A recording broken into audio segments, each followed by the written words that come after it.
Chapter 1. You Can't Trust Writers. Bunny pulled his coat around him tightly and stared down at the water. The resolutely blue water. How are you, boss? He didn't turn around.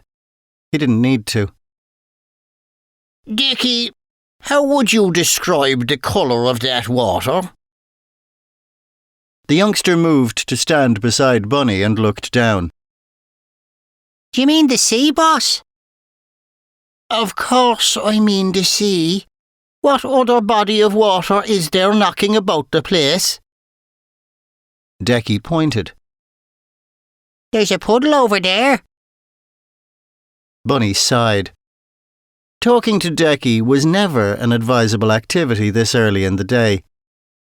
Bunny had woken up hungover at 11 a.m. after a night that was longer than it should have been, and he'd not eaten yet. In order to grapple with the peculiar mind of Decky Fadden, you needed a good meal inside you to achieve the requisite level of inner peace beforehand. If he was like this at 12 years old, heaven knows what he'd grow into. Bunny waved a hand at the expanse of water before them. Let's assume I mean the majestic Irish Sea, and not that, or any other puddle. Right, said Decky. well, it's not my area of expertise, but I'd go with periwinkle blue. This earned him a sideways look. Me granny likes them DIY programmes, and we've only the one TV. Right, but definitely not snot green. What? No, course not. What kind of a dipshit would say that? James Joyce. I don't know him. Does he go to O'Connell's? Does he? No. Decky, he's considered one of this country's true literary geniuses. His school days are behind him, as are all of his days for that matter. I'm currently taking yet another run at reading a book he wrote called Ulysses, in which he describes the sea here at the 40-foot as snot green. He's clearly full of it, boss. You can't trust writers. They make up nonsense for a living. That's an interesting take, Decky. He's not related to Fiona Joyce, is he? Who's that? Girl a couple of years above me in school. She used to be able to belch the whole alphabet, but she won't do it anymore. Says it isn't ladylike. I don't believe so, no. Decky nodded. I just thought of it because she's always making stuff up too. Told everyone Darren Simmons shot himself on the waltzers at Wonderland, and he never did. Bunny looked back down at the resolutely blue water as the low winter sun sparkled off it. You just can't trust them Joyces. He glanced over his shoulder at the spot along the pier where a chip van had just pulled up. Come on, Decky. I'll buy you lunch. Bunny pursed his lips and studied the burger van's limited menu. I will have... The facial expression of the woman serving made it clear that him turning up and trying to buy something was already a massive inconvenience to her, and the very least he could do was be quick about it. Sausage, chips, and a can of Fanta, please, love. He looked down at the assistant manager of St. Jude's under-12s hurling team. Decky? Skinny decaf latte. Bunny rolled his eyes. He'll have the same as me. Do you want salt and vinegar? Asked the woman. Actually, said Bunny. Any chance of a spot of mayonnaise? The woman pulled a face more suited to the question of whether or not one's granny is at home to receive gentlemen callers. Of course. Will sir be having that with the red currant dew and pomegranate infusion? The woman followed Bunny's gaze as it fell pointedly on the sign behind her head that read, The customer is always right. She gave him a smile with no smile in it. It's covering up a rust spot. 5 minutes, and a monumentally optimistic nod at the tip jar later, Bunny and Decky sat down on a nearby bench to eat their food. What exactly is the 40-foot? Asked Decky, around a mouthful of chips. 'Tis a popular swimming spot. People dive in there every Christmas morning. Decky nearly choked, which necessitated a firm slap on the back from Bunny. People jump in there? In just a pair of trunks? What the hell is that? Some kind of mass suicide attempt? Bunny shrugged. They love it. We've not got the weather for that kind of carry-on. 'Tis Ireland, Decky. If we waited for the weather to be nice before we went to the seaside, we'd have to send someone out every few months to check the sea was still there. If memory serves, we used to get a few nudists out this way as well. Decky lit up, the way only a boy careering towards puberty can, his face aglow with terrified, horny excitement. Cool your jets, said Bunny. A person going skinny dipping in France is embracing the beauty of nature, or whatever. Doing it in Dublin in winter? 'Tis a mental illness. Trust me. Anyone who wants to show themselves off around here invariably has the kind of body no one wants to see. Decky tutted. Fair enough. They finished their food in amicable silence. It didn't taste bad, considering. But then, you couldn't really go that far wrong combining batter, grease and a sausage on a cold winter's day. So are you no longer a roser then, boss? Incorrect, said Bunny. I am, in fact, still a card-carrying member of the Garda Síochána, Decky. I'm just on sabbatical. Oh, right. I didn't even know you were Jewish. What are you on about? Sabbatical just means I'm taking a bit of a break. Gotcha. Is that because your best mate got shot to death and then your girlfriend did a runner? Bunny raised his eyebrows and gave Decky a look. This is one of those situations we talked about, isn't it? Where I shouldn't say what I'm thinking. Bunny gave him a slow nod. Sorry about that, boss. I'm still working on it. Work harder. Right. Noted.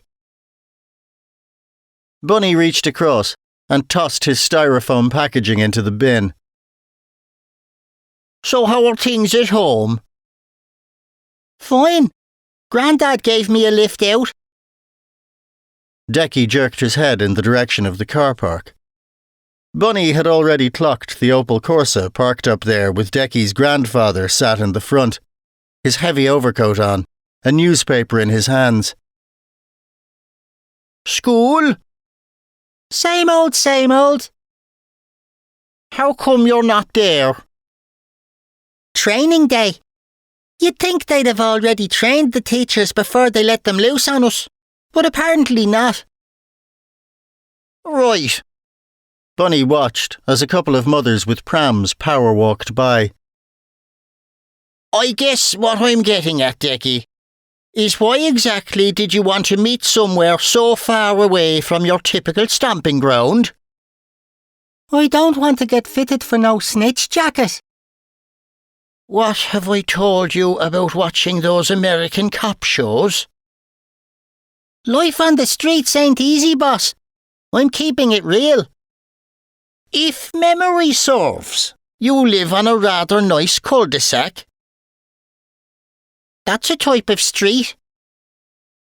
Bunny's stomach made a noise that was loud enough for both of them to hear. While I hate to disrupt your natural oratorical flow, Decky, can we move this along? I'm getting the feeling that sausage is only a short-term rental. Who could have guessed sausage meat bought from a dodgy-looking van wouldn't be the highest quality? Dickie, said Bunny, starting to lose his patience. The boy nodded. Do you remember how Larry Dodds broke his arm last year jumping off that roof? I do. Made us all sign his cast. Yeah, said Decky with a smile. There ended up being that many cock and balls on it. He had to put a bag over it before that woman would let him on the bus.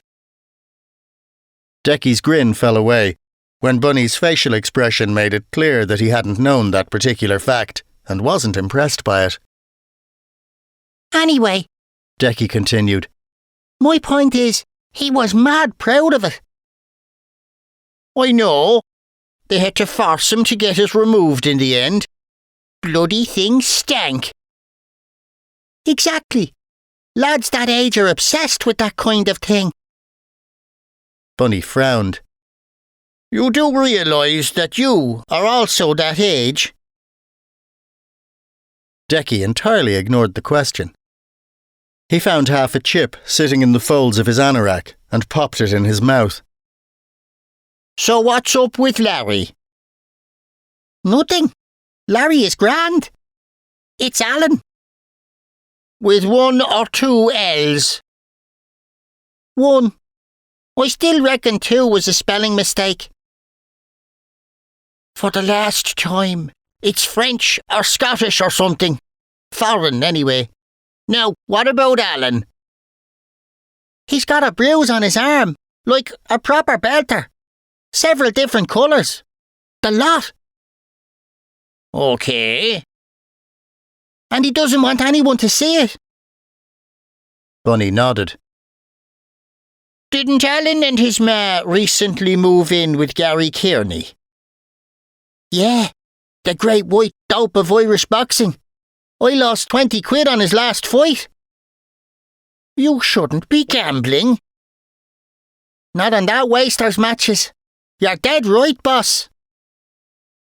And we think... Bunny watched Decky, who turned his eyes away and bowed his head, his normal bravado deserting him. We do. Have you mentioned this to anyone else? The youngster looked up at him, incomprehension writ large across his face. Course not, boss. Who else would I talk to? Fair enough. Leave it with me. Will do. So, what's this information worth? Excuse me? I'm a busy man. You are, in fact, neither of those things. Decky ploughed on. 50 quid? Absolutely not. Can I pick the team for the next game? No. I'd like a bigger input on tactics. Definitely not. You shot your bolt with your sharpen the edge of your Hurley speech. I had to check equipment for weeks. Decky raised his eyes to heaven. Do you know what your problem is, boss? You've no appreciation for the fundamentals of the game. I'll take your criticism on board, said Bunny, getting to his feet. He buttoned up his coat as Decky sat there, his arms folded, scowling. I'll tell you what. You can pick man of the match in the next game. But it'll be Paulie. It's always Paulie. I know, said Bunny. And you get to pick him. Decky thought about this, then nodded. All right. Good deal. He held out his clenched hand for a fist bump. Bunny placed his palm over the top of it. Paper covers rock. 1-0. Tell your granddad I said hello. Will do. Bunny's phone started to ring. He fished it out of his pocket, looked at the screen and groaned. Who is it? asked Decky. Nobody you know. Ignore it then. I know everybody important. Bunny almost put the phone away, but at the last second, his guilt got the better of him. He sighed and answered it. Hello, Mrs. Spain. The flurry of panicked words that burst forth from the earpiece almost caused Bunny to yank the phone from his ear. All right, calm down. I'll be right there. Bunny hung up. Do you reckon your granddad will be up for giving me a lift to Clontarf? I'm sure he... Decky didn't get a chance to finish, as Bunny was already halfway to the car park.